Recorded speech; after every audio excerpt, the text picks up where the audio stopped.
ਮੇਰਾ ਜਿਹੜਾ ਅਕੈਡਮਿਕ ਰਿਹਾ ਇਸ ਫੀਲਡ ਦੇ ਵਿੱਚ ਉਹ ਮੈਂ ਜੰਮੂ ਤੋਂ ਸ਼ੁਰੂ ਦੀ ਸਿੱਖਿਆ ਪ੍ਰਾਪਤ ਕੀਤੀ। ਫਿਰ ਉਸ ਤੋਂ ਬਾਅਦ ਮੈਂ ਰਾਜਸਥਾਨ ਜੈਪੁਰ ਵਿੱਚ ਜਾ ਕੇ ਆਪਣੀ ਮਾਸਟਰ ਡਿਗਰੀ ਤੇ ਨੈਟ ਜੀਆਰਐਫ ਨੂੰ ਕੰਪਲੀਟ ਕੀਤਾ ਤੇ ਉੱਥੇ 2 ਸਾਲ ਮੈਂ ਐਜ਼ ਅ ਅਸਿਸਟੈਂਟ ਪ੍ਰੋਫੈਸਰ ਵੀ ਰਹੀ। ਬਟ ਮੇਰਾ ਜਿਹੜਾ ਮੁੱਢ ਤੋਂ ਰੁਝਾਨ ਹੀ ਮਤਲਬ ਸ਼ੁਰੂ ਤੋਂ ਇੱਕ ਇੰਟਰਸਟ ਹੀ ਉਹ ਮੇਰਾ 3D ਫਾਰਮ ਵਿੱਚ ਹੀ, ਸਕਲਪਚਰ ਵਿੱਚ ਹੀ।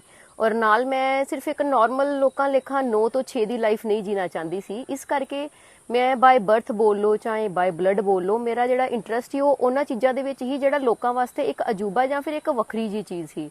ਤੇ ਮੂਰਤੀ ਕਲਾ ਨੂੰ ਲੈ ਕੇ ਮੈਂ ਸ਼ੁਰੂ ਤੋਂ ਬਹੁਤ ਜ਼ਿਆਦਾ ਅਵੇਅਰ ਵੀ ਰਹੀ ਹੀ, ਨਾਲ ਮੇਰੀ ਅਟੈਚਮੈਂਟ ਵੀ ਹੈ ਹੀ। ਤੇ ਅੱਗੇ ਜਾ ਕੇ ਮੈਂ ਇਹਦੇ ਵਿੱਚ ਹੀ ਆਪਣਾ ਕੈਰੀਅਰ ਬਣਾਇਆ ਤੇ ਸਟੱਡੀ ਪੂਰੀ ਕਰਕੇ ਇਹਦੇ ਵਿੱਚ ਹੀ ਮੈਂ ਆਈ। ਤੇ ਉਸ ਤੋਂ ਬਾਅਦ ਜਿਸਲੇ ਮੈਂ ਜੈਪੁਰ ਤੋਂ ਸਟੱਡੀ ਕੰਪਲੀਟ ਕਰ ਲਈ ਤਾਂ ਮਿਨਿਸਟਰੀ ਆਫ ਕਲਚਰ ਤੋਂ ਮੈਂ ਆਪਣਾ ਰਿਸਰਚ ਕੰਪਲੀਟ ਕੀਤਾ 2 ਸਾਲ ਦਾ। ਨੈਸ਼ਨਲ ਸਕਾਲਰਸ਼ਿਪ ਮਿਲੀ ਮੈਨੂੰ ਲਲਿਤ ਕਲਾ ਗੜੀ ਗ੍ਰਾਂਟ ਵੱਲੋਂ, ਉਹ ਵੀ 1 ਸਾਲ ਦਾ ਮੈਂ ਦਿੱਲੀ ਤੋਂ ਕੰਪਲੀਟ ਕੀਤਾ। ਪਰ ਮੈਨੂੰ ਇਹ ਫੀਲ ਹੁੰਦਾ ਸੀ ਕਿ ਜਿਵੇਂ ਲੋਕੀ ਆਪਣੇ ਪਿੰਡ ਆਪਣੇ ਸ਼ਹਿਰ ਛੱਡ ਕੇ ਬਾਹਰਲੇ ਪਾਸੇ ਕਮਾਉਣ ਜਾਂਦੇ ਆ, ਪਰ ਮੈਂ ਆਪਣੇ ਸ਼ਹਿਰ ਨੂੰ ਹਾਈਲਾਈਟ ਕਰਨਾ ਚਾਹੁੰਦੀ ਸੀ ਕਿਉਂਕਿ ਜਿਸ ਕੰਮ ਵਿੱਚ ਮੈਂ ਸੀ ਇਹਦੇ ਵਿੱਚ ਮੁੰਡੇ ਵੀ ਨਹੀਂ ਆਉਂਦੇ। ਮੈਂ ਫਿਰ ਵੀ ਕੁੜੀ ਹੋ ਕੇ ਉਸ ਤੱਥ ਨੂੰ ਤੋੜਿਆ ਕਿ ਕੁੜੀਆਂ ਸੌਫਟ ਹੁੰਦੀਆਂ ਹੈ, ਘਰੋਂ ਬਾਹਰ ਜਾ ਕੇ ਕੰਮ ਨਹੀਂ ਕਰ ਸਕਦੀਆਂ। ਉਸ ਬਾਉਂਡਰੀ ਨੂੰ ਤੋੜ ਕੇ ਇਸ ਫੀਲਡ ਵਿੱਚ ਆਈ। ਮੈਂ ਪੱਥਰਾਂ ਦੇ ਵਿੱਚ ਕੰਮ ਕੀਤਾ। ਅੱਜ ਮੇਰੇ ਪੱਥਰ ਚਾਹੇ ਤੁਸੀਂ ਕਸ਼ਮੀਰ ਚੱਲ ਜਾਓ, ਚਾਹੇ ਕੰਨਿਆ ਕੁਮਾਰੀ ਚੱਲ ਜਾਓ, ਕਸ਼ਮੀਰ ਤੋਂ ਲੈ ਕੇ ਕੰਨਿਆ ਕੁਮਾਰੀ ਪੂਰੀ ਇੰਡੀਆ ਦੇ ਵਿੱਚ ਕੋਈ ਸਟੇਟ ਐਸੀ ਨਹੀਂ ਹੈ ਜਿੱਥੇ ਮੇਰੇ ਕੰਮ ਉੱਥੇ ਦੇ ਐਡਮਿਨਿਸਟ੍ਰੇਸ਼ਨ, ਉੱਥੇ ਦੀ ਗਵਰਨਮੈਂਟ, ਚਾਹੇ ਇੰਡੀਅਨ ਗਵਰਨਮੈਂਟ ਹੈ ਚਾਹੇ ਸੈਂਟਰ ਗਵਰਨਮੈਂਟ ਹੈ, ਉਹਨਾਂ ਨੇ ਕਲੈਕਸ਼ਨ 'ਚ ਲੈ ਕੇ ਉੱਥੇ ਦੇ ਚੌਰਾਹਾਂ ਦੇ ਵਿੱਚ ਨਾ ਲਗਾਏ ਹੋਵੇ।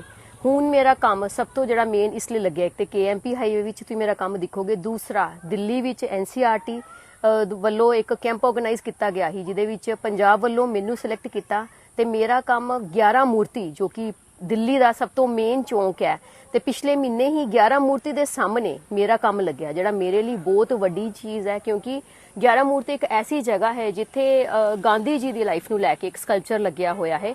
ਉਹਦੇ ਬਿਲਕੁਲ ਸਾਹਮਣੇ ਇੱਕ ਮੇਰੇ ਲਈ ਬੜੀ ਵੱਡੀ ਰਿਸਪੈਕਟ ਦੀ ਗੱਲ ਹੀ, ਉਹ ਚੀਜ਼ ਮੇਰੇ ਲਈ ਬੜੀ ਵੱਡੀ ਪ੍ਰਾਊਡ ਦੀ ਗੱਲ ਹੀ ਤੇ ਨਾਲ ਬੜੀ ਵੱਡੀ ਅਚੀਵਮੈਂਟ ਦੀ ਗੱਲ ਹੀ ਕਿ ਮੇਰਾ ਸਕਲਪਚਰ ਇੱਕ ਬਣਿਆ ਪੱਥਰ ਦਾ ਉੱਥੇ ਲੱਗਿਆ ਹੈ। ਤੇ ਉਸ ਤੋਂ ਬਾਅਦ ਮੈਂ ਇੱਕ ਚੀਜ਼ ਫੀਲ ਕੀਤੀ ਕਿ ਮੈਂ ਜਿਹੜਾ ਮੈਨੂੰ ਜਨਮ ਮਿਲਿਆ ਹੈ ਇਹ ਬੇਸਿਕਲੀ ਮੈਨੂੰ ਆਪਣਾ ਇੰਡੀਅਨ ਆਰਟ ਐਂਡ ਕਲਚਰ ਤੇ ਆਪਣੇ ਭਾਰਤ ਤੇ ਆਪਣੇ ਸਟੇਟ ਨੂੰ ਇੱਕ ਵੱਖਰੀ ਜਗ੍ਹਾ ਲੈ ਕੇ ਜਾਣ ਵਾਸਤੇ ਬਣਿਆ ਹੈ ਤੇ ਨਾਲ ਆਪਣੇ ਆਰਟ ਨੂੰ, ਆਪਣੀ ਇੰਡੀਆ ਨੂੰ ਰਿਪਰੈਜ਼ੈਂਟ ਕਰਨ ਵਾਸਤੇ ਬਣਿਆ ਕਿ ਮੈਂ ਇਹਨਾਂ ਨੂੰ ਵੱਖਰੇ ਏਰੀਆ ਦੇ ਉੱਤੇ ਜਾ ਕੇ ਇੱਕ ਵੱਖਰੀ ਪਹਿਚਾਣ ਦੇ ਉੱਤੇ ਇਹਨਾਂ ਨੂੰ ਮੈਂ ਸਾਹਮਣੇ ਲਿਆਵਾਂ।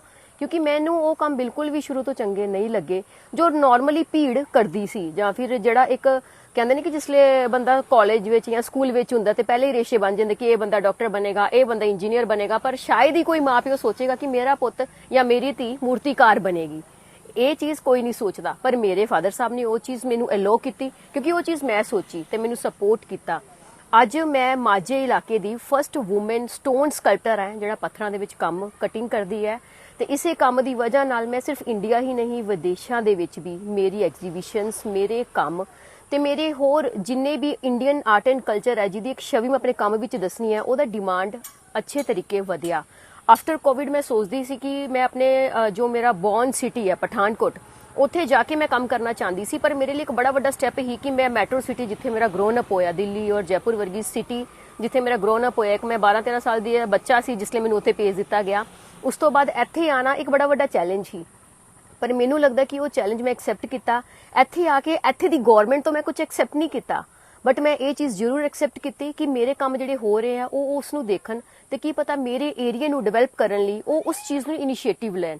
ਚਲੋ ਉਹ ਚੀਜ਼ ਦਾ ਵੇਟ ਅੱਜ ਵੀ ਮੈਨੂੰ ਹੈਗਾ ਹੈ, ਪਰ ਇੱਥੋਂ ਦੀ ਇੱਕ ਛੋਟੇ ਜਿਹੇ ਸੂਬੇ ਪਠਾਨਕੋਟ ਤੋਂ ਕੰਮ ਬਣ ਕੇ ਅੱਜ ਇੰਡੀਆ ਦੀ ਵੱਖਰੀ ਜਗ੍ਹਾ ਜਾ ਰਹੇ ਹੈ ਜੋ urban area development, smart city ਤੇ ਉਸ ਏਰੀਆ ਦੀ ਬਿਊਟੀ ਨੂੰ ਵਧਾ ਰਹੇ ਹੈ। ਤੇ ਮੈਨੂੰ ਖੁਸ਼ੀ ਇਹ ਹੈ ਕਿ ਉਹ ਕੰਮ ਇੱਕ ਪਠਾਨਕੋਟ ਦੀ ਐਸੀ ਜਗ੍ਹਾ ਤੋਂ ਜਾ ਰਿਹਾ ਹੈ ਜਿੱਥੋਂ ਲੋਕ ਸੋਚ ਵੀ ਨਹੀਂ ਸਕਦੇ। ਲੋਕ ਸੋਚਦੇ ਕਿ ਇਹ ਕੰਮ ਤੇ ਵਿਦੇਸ਼ਾਂ ਵਿੱਚ ਹੁੰਦੇ ਆ ਜਾਂ ਫਿਰ ਮੈਟਰੋ ਸਿਟੀ ਵਿੱਚ ਹੁੰਦੇ ਆ, ਪਰ ਜਿਸਲੇ ਸੁਣਿਆ ਜਾਂਦਾ ਨਾ ਕਿ ਟਰਾਂਸਪੋਰਟੇਸ਼ਨ ਕਿੱਥੋਂ ਹੋਏਗਾ, ਪਠਾਨਕੋਟ, ਤਾਂ ਉਹ ਮੇਰੇ ਲਈ ਪ੍ਰਾਊਡ ਦੀ ਗੱਲ ਹੈ। ਤੇ ਮੈਂ ਬਿਨਾਂ ਕਹੇ ਇੱਧਰ ਉੱਧਰ ਦਿਖੇ ਜਾਂ ਬਿਨਾਂ ਟੈਨਸ਼ਨ ਲਏ ਮੈਂ ਸਿਰਫ ਅੱਗੇ ਵਧਣ ਵਾਲੀ ਗੱਲ ਕੀਤੀ, ਚਾਹੇ ਮੇਰੇ ਨਾਲ ਕੋਈ ਸਾਥ ਚੱਲਿਆ ਚਾਹੇ ਨਹੀਂ ਚੱਲਿਆ।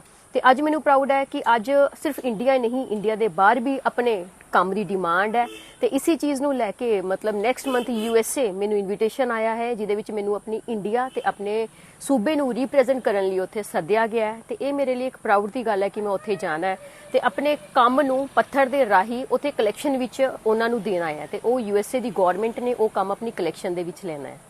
ਕੋਈ ਪੁਰਸਕਾਰ ਵੀ ਤੁਹਾਨੂੰ ਮਿਲੇ ਛੋਟੇ ਕੋਈ ਵੱਡੇ ਕੋਈ? ਜੀ ਮੈਨੂੰ ਸ਼ੁਰੂ ਤੋਂ ਜਦੋਂ ਦੀ ਮੈਂ ਇਸ ਫੀਲਡ ਵਿੱਚ ਹੈ, ਜਿਸ ਲਈ ਮੈਂ ਗ੍ਰੈਜੂਏਸ਼ਨ ਚ ਵੀ ਹੀ ਉਦੋਂ ਵੀ ਲਗਾਤਾਰ 5 ਸਾਲ ਯੂਨੀਵਰਸਿਟੀ ਵੱਲੋਂ ਮੈਨੂੰ ਸਨਮਾਨਿਤ ਕੀਤਾ ਜਾਂਦਾ ਸੀ ਆਪਣੀ ਬੈਸਟ ਪਰਫਾਰਮੈਂਸ ਦੀ ਵਜ੍ਹਾ ਨਾਲ ਤੇ ਆਪਣੇ ਸਕਲਪਚਰ ਦੀ ਵਜ੍ਹਾ ਨਾਲ। ਉੱਥੇ ਹਰ ਸਾਲ ਕੰਪੀਟੀਸ਼ਨਸ ਹੁੰਦੇ ਨੇ ਸਟੇਟ ਅਵਾਰਡ ਦੇ, ਤੇ ਮੈਨੂੰ 3 ਵਾਰ ਗਵਰਨਰ ਜੀ ਵੱਲੋਂ ਜੰਮੂ ਕਸ਼ਮੀਰ ਚ ਮੈਨੂੰ ਸਟੇਟ ਅਵਾਰਡ ਮਿਲੇ। ਫਿਰ ਉਸ ਤੋਂ ਬਾਅਦ ਤੇ ਇੱਕ ਤਰੀਕੇ ਦੀ ਤੁਸੀਂ ਕਹਿ ਸਕਦੇ ਹੋ ਕਿ ਇੱਕ ਲੜੀ ਪੰਜਾਬੀ ਵਿੱਚ ਜਿਹਨੂੰ ਕਹਿੰਦੇ ਆ ਕਿ ਇੱਕ ਲੜੀ ਲੱਗ ਗਈ। ਅੱਜ ਕਈ ਤਰ੍ਹਾਂ ਦੇ ਸਨਮਾਨ ਜਾਂ ਫਿਰ ਪੁਰਸਕਾਰ ਮੈਨੂੰ ਉਹਨਾਂ ਨੇ ਸਨਮਾਨਿਤ ਕਰਨ ਲਈ ਦਿੱਤੇ, ਚਾਹੇ ਉਹ ਗਵਰਨਮੈਂਟ ਦੇ ਹੋਣ ਚਾਹੇ ਸੈਂਟਰ ਗਵਰਨਮੈਂਟ ਦੇ ਹੋਣ। ਈਵਨ ਜਿਹੜਾ ਮੇਰੀ ਮਾਸਟਰ ਡਿਗਰੀ ਸੀ ਉਹ ਵੀ ਮੇਰੀ 골ਡ ਮੈਡਲਿਸਟ ਸੀ, ਜੋ ਉੱਥੇ ਦੇ ਸਿੱਖਿਆ ਮੰਤਰੀ ਜੀ ਉਹਨਾਂ ਨੇ ਮੈਨੂੰ ਦਿੱਤੀ ਸੀ। ਉਹਦੇ ਨਾਲ ਮੇਰੇ ਬੈਸਟ ਕੰਮ ਵਾਸਤੇ ਮੈਨੂੰ ਲੈਪਟਾਪ ਤੇ ਨਾਲ ਨਗਦ ਰਾਸ਼ੀ ਤੇ ਉਹਦੇ ਇਲਾਵਾ ਹੋਰ ਵੀ ਬਹੁਤ ਕੁਝ ਪੁਰਸਕਾਰ ਮੈਨੂੰ ਉਹ ਦਿੰਦੇ ਰਹਿੰਦੇ ਆ, ਮਤਲਬ ਕਿ ਮਿਲਦੇ ਰਹੇ ਉਸ ਤੋਂ ਬਾਅਦ ਮੈਨੂੰ। ਕੁਝ ਕਹਿਣਾ ਚਾਹੁੰਦੇ ਹੋ ਲੜਕਿਆਂ ਨੂੰ? ਅੱਜ ਵੀ ਕਈ ਵਾਰੀ ਦੂਰੀ ਰੱਖਦੇ ਆ ਮਾਂ ਪਿਓ ਤੋਂ। ਦੇਖੋ, ਮੈਂ ਲੜਕੀ ਨਹੀਂ, ਇਸ ਚੀਜ਼ ਵਾਸਤੇ ਮੈਂ ਲੜਕਿਆਂ ਨੂੰ ਵੀ ਕਹਾਂ ਚਾਹਾਂਗੀ। ਮੈਂ ਇਸ ਚੀਜ਼ ਨੂੰ ਬਾਉਂਡ ਨਹੀਂ ਕਰਾਂਗੀ ਕਿ ਨਹੀਂ ਕੁੜੀਆਂ ਨੂੰ ਬਾਹਰ ਨਿਕਲਣਾ ਚਾਹੀਦਾ ਹੈ ਤੇ ਇਹ ਚੀਜ਼ ਕਰਨਾ ਚਾਹੀਦੀ ਹੈ, ਕਿਉਂਕਿ ਮੈਂ ਜਿਸ ਫੀਲਡ ਵਿੱਚ ਹੈ ਇਹਦੇ ਵਿੱਚ ਤਾਂ ਲੜਕੇ ਵੀ ਨਹੀਂ ਆਉਂਦੇ। ਮੈਂ ਮਤਲਬ ਕਿ ਜਿਹੜੇ ਮਾਪੇ ਹੈ, ਮਤਲਬ ਉਹਨਾਂ ਨੂੰ ਮੈਂ ਇਹ ਚੀਜ਼ ਕਹਾਂਗੀ ਕਿ ਅੱਜ ਕੱਲ ਦਾ ਟਾਈਮ ਆਫਟਰ ਕੋਵਿਡ ਇਦਾਂ ਦਾ ਹੋ ਗਿਆ ਕਿ ਹੁਣ ਕਿਤਾਬ ਤੋਂ ਤੁਸੀਂ ਬਾਹਰ ਆ ਜਾਓ, ਕਿਉਂਕਿ ਅੱਜ ਦੇ ਟਾਈਮ 'ਚ ਕ੍ਰੀਏਟੀਵਿਟੀ ਇੱਕ ਇਦਾਂ ਦੀ ਚੀਜ਼ ਹੈ ਜਿਹਦੇ ਵਿੱਚ ਨਾ ਤੇ ਕੋਈ ਬਾਉਂਡੇਸ਼ਨ ਹੈ ਔਰ ਨਾ ਹੀ ਕੈਰੀਅਰ ਦਾ ਵਿੱਚ ਆਪਸ਼ਨ ਨਹੀਂ ਹੈ। ਤੁਸੀਂ ਇਹ ਚੀਜ਼ ਨਹੀਂ ਬੋਲ ਸਕਦੇ। ਅੱਜ ਪੰਜਾਬ ਦਾ ਦੂਸਰਾ ਯੂਥ ਤੁਸੀਂ ਦੇਖੋ, MBA ਕਰਦਾ ਹੈ, +2 ਕਰਦਾ ਹੈ ਤੇ ਸਿੱਧੇ ਕਹਿੰਦਾ ਹੀ ਕੈਨੇਡਾ ਜਾਣਾ ਹੀ, ਉੱਥੇ ਜਾਣਾ, ਬਟ ਉੱਥੇ ਜਾ ਕੇ ਕਰ ਕੀ ਰਿਹਾ ਹੈ? ਆਪਣੇ ਇੰਡੀਆ ਨੂੰ ਤਾਂ ਰਿਪਰੈਜ਼ੈਂਟ ਨਹੀਂ ਕਰ ਰਿਹਾ, ਆਪਣੇ ਸਿਰਫ ਬ੍ਰੈਡ ਐਂਡ ਬਟਰ ਨੂੰ ਹੀ ਚਲਾ ਰਿਹਾ। ਕਿਉਂ ਨਾ ਸਾਡੇ ਜਿਹੜੇ ਸੂਬੇ ਦੇ ਜਾਂ ਫਿਰ ਆਪਣੇ ਇੰਡੀਆ ਦੇ ਲੜਕੇ ਲੜਕੀਆਂ ਨਸ਼ੇ ਨੂੰ ਛੱਡ ਕੇ ਜਾਂ ਫਿਰ ਬਾਕੀ ਪੰਜਾਬੀ ਲੈਂਗੁਏਜ 'ਚ ਬੋਲੋ ਕਿ ਆਲਸ ਨੂੰ ਛੱਡ ਕੇ ਕੁਝ ਐਸੀ ਜਿਹੀ ਚੀਜ਼ਾਂ ਵੱਲ ਵਧਣ ਜਿਹੜੇ ਲੋਕੀ ਸੋਚਦੇ ਕਿ ਨਾਮੁਮਕਿਨ ਹੈ। ਅਗਰ ਨਾਮੁਮਕਿਨ ਹੈ ਤਾਂ ਇੱਕ ਵਾਰੀ ਮੇਰੇ ਵੱਲ ਦੇਖ ਲਓ। ਉਹ ਦੇਖੋ ਕਿ ਮੈਨੂੰ ਤੇ ਕੋਈ ਮੇਰੀ ਬੈਕਗ੍ਰਾਉਂਡ ਆਰਟਿਸਟ ਨਹੀਂ ਹੀ, ਮੈਨੂੰ ਕੋਈ ਪੋਲੀਟੀਕਲ ਸਪੋਰਟ ਵੀ ਨਹੀਂ ਹੀ, ਕੋਈ ਐਡਮਿਨਿਸਟ੍ਰੇਸ਼ਨ ਮੇਰੇ ਘਰ ਦਾ ਕੋਈ DC ਵੀ ਨਹੀਂ ਹੀ, ਫਿਰ ਵੀ ਮੈਂ ਉਹ ਚੀਜ਼ਾਂ ਨੂੰ ਅਚੀਵ ਕੀਤਾ। ਮੈਂ ਕੋਈ ਬੜੀ ਇੰਟੈਲੀਜੈਂਟ ਕੋਈ ਇਦਾਂ ਦੀ ਬੱਚੀ ਵੀ ਨਹੀਂ ਹੀ, ਪਰ ਫਿਰ ਵੀ ਜਿਸਲੇ ਮੇਰਾ +2 ਕੰਪਲੀਟ ਹੋਇਆ ਉਸ ਤੋਂ ਬਾਅਦ ਗ੍ਰੈਜੂਏਸ਼ਨ ਮੈਂ 골ਡ ਮੈਡਲਿਸਟ ਹੋਈ। ਅੱਜ ਮੇਰਾ ਰਿਸਰਚ ਚੱਲ ਰਿਹਾ, ਮੇਰੀ ਛਾਪੀ ਹੋਏ ਨੋਟਸ, ਮੇਰੇ ਕਿਤਾਬਾਂ ਬਾਹਰ ਇੰਡੀਆ ਦੇ ਬਾਹਰ ਵੀ ਪੜ੍ਹੀ ਜਾ ਰਹੀ ਹੈ। ਤਾਂ ਫਿਰ ਅਗਰ ਮੈਂ ਕਰ ਸਕਨੀ ਹੈ ਇੱਕ ਨਾਰਮਲ ਜੀ ਇਨਸਾਨ, ਤਾਂ ਤੁਸੀਂ ਕਿਉਂ ਨਹੀਂ ਕਰ ਸਕਦੇ ਜਿਨ੍ਹਾਂ ਨੂੰ ਆਲਰੇਡੀ ਫੈਮਿਲੀ ਦਾ ਇੱਕ ਅੱਛਾ ਸਪੋਰਟ ਮਿਲਦਾ ਹੈ? ਤੇ ਮੈਂ ਕੁੜੀਆਂ ਤੇ ਮੁੰਡਿਆਂ ਨੂੰ ਇਹੀ ਕਹਾਂਗੀ ਕਿ ਜੇ ਉਹ ਆਪਣੀ ਲਾਈਫ 'ਚ ਕੁਝ ਕਰਨਾ ਚਾਹੁੰਦੇ ਆ, ਜੇ ਅੱਗੇ ਆਉਣਾ ਚਾਹੁੰਦੇ ਆ, ਤੇ ਜਿਹੜਾ ਐਕਸਟਰਾ ਚੀਜ਼ਾਂ ਹੈ ਖਾਸ ਕਰਕੇ ਨਸ਼ਾ ਪੰਜਾਬ ਦੇ ਵਿੱਚ, ਇਹਨਾਂ ਨੂੰ ਛੱਡ ਦੇਣ।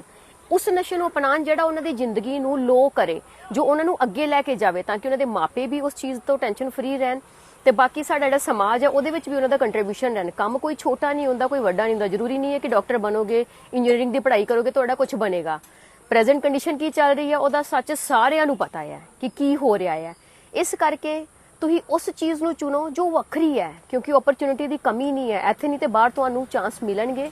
ਤੇ ਤੁਹਾਨੂੰ ਚਾਂਸ ਸਿਰਫ ਅਰਨਿੰਗ ਕਰਨ ਦੇ ਨਹੀਂ ਮਿਲਣਗੇ, ਆਪਣੇ ਇੰਡੀਆ ਨੂੰ ਰਿਪਰੈਜ਼ੈਂਟ ਕਰਨ ਦਾ ਮਿਲਣਗੇ, ਆਪਣੇ ਇਤਿਹਾਸ ਰਚਣ ਦਾ ਮਿਲਣਗੇ, ਮਤਲਬ ਸੋਸਾਇਟੀ ਨੂੰ ਅੱਗੇ ਲਿਆਉਣ ਦੇ ਵੀ ਤੁਹਾਨੂੰ ਚਾਂਸ ਮਿਲਣਗੇ। ਇਹ ਚੀਜ਼ ਮੈਂ ਕੁੜੀਆਂ ਤੇ ਮੁੰਡੇ ਦੋਨਾਂ ਨੂੰ ਇਕੁਅਲੀ ਕਵਾਂਗੀ, ਕਿਉਂਕਿ ਮੈਨੂੰ ਲੱਗਦਾ ਨਹੀਂ ਅੱਜ ਕੱਲ ਦੇ ਟਾਈਮ 'ਚ ਕੁੜੀਆਂ ਮੁੰਡੇ ਕੋਈ ਵੀ ਵੱਖਰੀ ਚੀਜ਼ ਹੈ, ਕਿਉਂਕਿ ਇਹ ਸਿਰਫ ਫਿਜ਼ੀਕਲੀ ਹੈਲਥ ਨਹੀਂ, ਬ੍ਰੇਨ ਅੱਜ ਕੱਲ ਜ਼ਿਆਦਾ ਕੰਮ ਕਰਦਾ ਹੈ ਤੇ ਦਿਮਾਗ ਇਕੁਅਲੀ ਸਾਰਿਆਂ ਕੋਲ ਹੈਗਾ ਹੈ। ਤੇ ਉਸ ਚੀਜ਼ ਨੂੰ ਯੂਜ਼ ਕਰੋ, ਆਪਣੀ ਸਟਰੈਂਥ ਨੂੰ ਪਹਿਚਾਨੋ, ਤੁਸੀਂ ਕੀ ਹੋ ਉਹਨੂੰ ਪਹਿਚਾਨੋ ਤੇ ਵੱਧ ਕੇ ਅੱਗੇ ਆਵੋ ਤੁਸੀਂ।